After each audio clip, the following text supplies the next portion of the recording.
ত্রিপুরায় তৃণমূল নেতাদের উপরে হামলার ঘটনাকে নাটক বলে উড়িয়ে দেওয়া হলেও পশ্চিমবঙ্গে একই ধরনের অভিযোগ তুললে কেন প্রশ্ন তোলা হচ্ছে?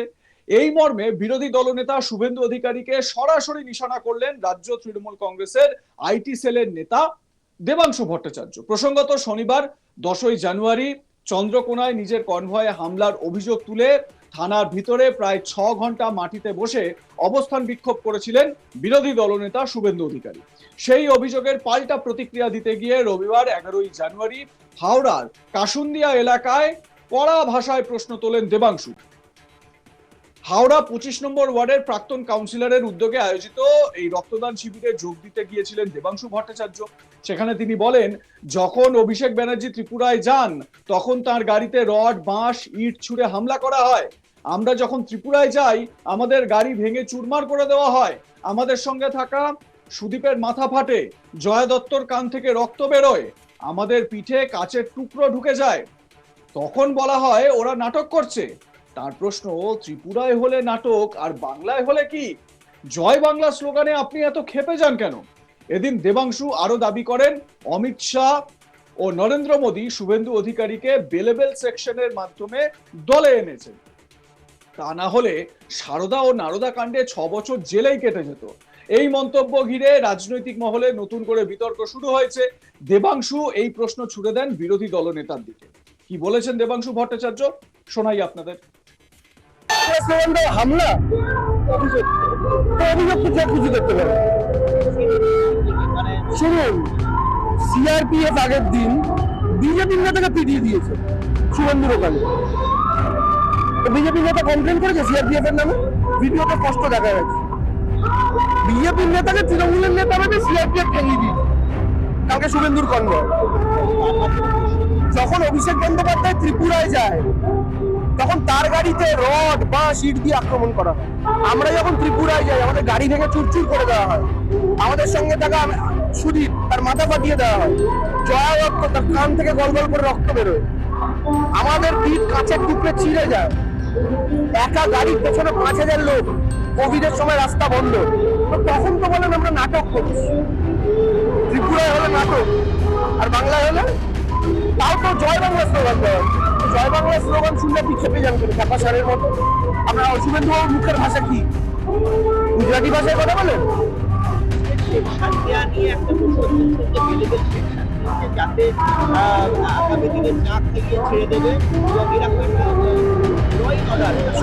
শুভেন্দু বহু বেলেবেল সেকশন পেয়েছে। শুভেন্দুকে নরেন্দ্র মোদী আর অমিত শাহ সবচেয়ে বড় বেলেবেল সেকশন দিয়ে বিজেপিতে নিয়েছে। তাহলে নারদা সারদাও একদিন জেলের ভেতর আছে 6 বছর হয়ে যাবে। ঠিক আছে, সারদায় দাম বেরোনোর পর অমিত শাহ হাঁটু জড়িয়ে ধরে স্যার বাঁচান করে যে বিজেপিতে গেছিল। কি করতে গেছিল? শুধু জেল থেকে বাঁচবে বলে বিজেপিতে গেছে।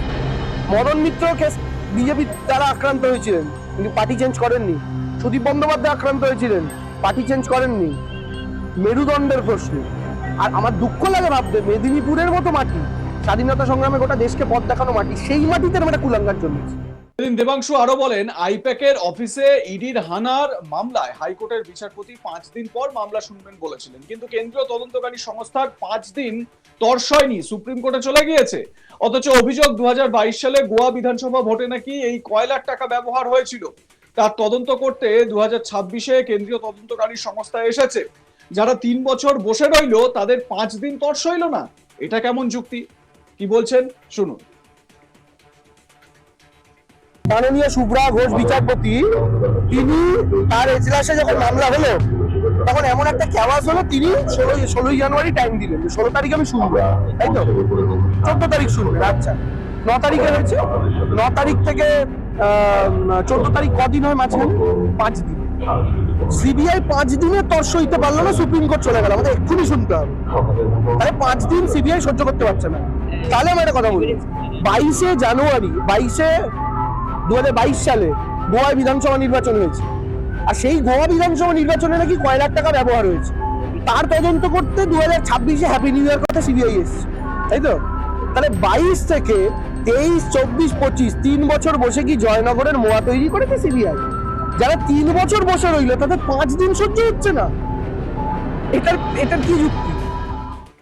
সিঙ্গুরে সভা করতে আসছেন দেশের প্রধানমন্ত্রী নরেন্দ্র মোদী। এ নিয়েও দেবাংশু বলেন, নরেন্দ্র মোদী অমিত শাহ প্রথমবার সিঙ্গুরে সভা করছেন না। 2021 সালে সিঙ্গুরে সভা করার পর 26,000 ভোটে হেরেছিল বিজেপি। এবার 26-এ সভা করলে কত ভোটে হারবে হিসেব করুন। মমতা ব্যানার্জির সঙ্গে বাংলার মানুষের নারীর সংযোগ, 40 বছর বিরোধী রাজনীতিতে দেখে পরখ করে তারপর তাকে মুখ্যমন্ত্রীর চেয়ারে বসিয়েছেন। বাংলার মানুষ এত সহজে কাউকে ভরসা করেন না। কি বলছেন দেবাংশু এ নিয়ে শুনুন। অমিত শাহের বলতে কি কেউ প্রথমবার সিঙ্গুরে মিটিং করছে? মানে এই 26-এ এখন না না, গত 21-এও তো করেছিল। 21-এ করে 26,000 ভোটে হেরেছিল সিঙ্গুরে। এবার 26-এ করলে কত ভোটে হারবে? বাড়িতে বাচ্চা কাচ্চা থাকলে ওই কি নিয়মে করতে বলবে। অঙ্ক কি বলছে? 2021-এ 26,000 ভোটে হেরেছিল, মানে 5 বছর পরের সাল। তাহলে 26-এর পরে 5 বছর পরে আবার অ্যাসেম্বলি করবে 31-এ, তাহলে এবার হারবে 31,000 ভোটে। সোজা অঙ্ক। শুনুন, আমি আবার বলছি, মমতা বন্দ্যোপাধ্যায়ের সাথে বাংলার মানুষের কানেকশনটা নারীর কানেকশন। কেন বলুন তো? 40 বছর ধরে এই মহিলাকে বাংলার মানুষ দেখছে, 40 বছর ধরে তাকে পরখ করেছে, বিরোধী রাজনীতি দেখেছে, তারপর তাকে মুখ্যমন্ত্রীত্বের আসনে বসিয়েছে। এই শুভেন্দু দিলীপ ঘোষের মতো উড়ে এসে জুড়ে বসলো, 5 দিন আপনাদের মিডিয়ার দৌলতে লোকে চিনলো জানলো, মুখ্যমন্ত্রী হয়ে গেল। Game is not so easy. বাংলার মানুষ এত সহজে কাউকে ভরসা করে না। বাংলার মানুষ জ্যোতি বসুকেও ভরসা করেছিল দীর্ঘ পরীক্ষা নিরীক্ষার পর। বুদ্ধদেব ভট্টাচার্য পড়ে পাওয়া 14 আনার মতো পেয়ে গেছিল, কিন্তু জ্যোতি বসুকে তৈরি করতে হয়েছিল জায়গা।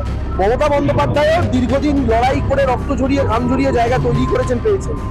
দিলীপ ঘোষ সেই তুলনায় নেতা হিসাবে তিনি 5-6 বছর হলো লড়াই করেছেন। শুভেন্দু কে? তৃণমূলে ছাঁটমাল, মমতা ব্যানার্জি আলু ফেলে দিয়েছে জানলার পেছনে, পচা আলু, অমিত শাহ নিয়ে গিয়ে খিচুড়ি বানিয়ে। কে শুভেন্দু?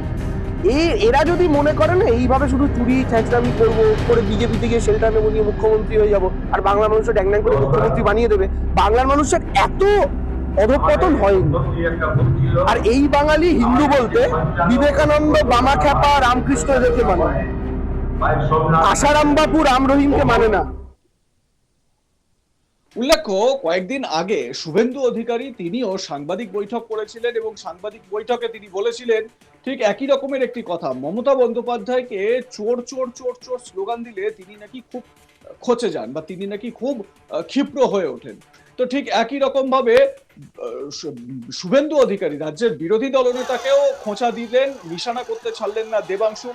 জয় বাংলা বলে এত কেন রাগ হয় বিরোধী দলনেতা, সেই প্রশ্নও তোলেন তিনি। যদিও দেবাংশুর বক্তব্যে যে জায়গাগুলো উঠে এসেছে বা যেই বক্তব্যগুলো দেবাংশু রাখার চেষ্টা করেছে, যে ইডির যে কয়লা কাণ্ডে টাকা গোয়ার ভোটে ব্যবহার হয়েছিল, তাহলে এত বছর পরে এখানে এসেছেন, 4 দিন তর সইল না কেন, এই যে বিষয়টা, সেই বিষয়টাকে কিন্তু যথার্থভাবে কি ব্যাখ্যা করতে পারলেন। কারণ অনেকেই বলছেন তৃণমূল কংগ্রেসের সুপ্রিমো তিনি ফাইল নিয়ে চলে আসছেন ইডির তদন্ত চলাকালীন, আর তৃণমূলের মুখপাত্ররা, নেতারা তারা বলতে শুরু করে দিয়েছেন যা করেছি বেশ করেছি। আপনাদের মতামত কি এ বিষয়ে জানাতে ভুলবেন না। দেখতে থাকুন আজ তাক বাংলা, সাবস্ক্রাইব করুন আমাদের ইউটিউব চ্যানেলটি, বেল আইকন প্রেস করুন নোটিফিকেশন।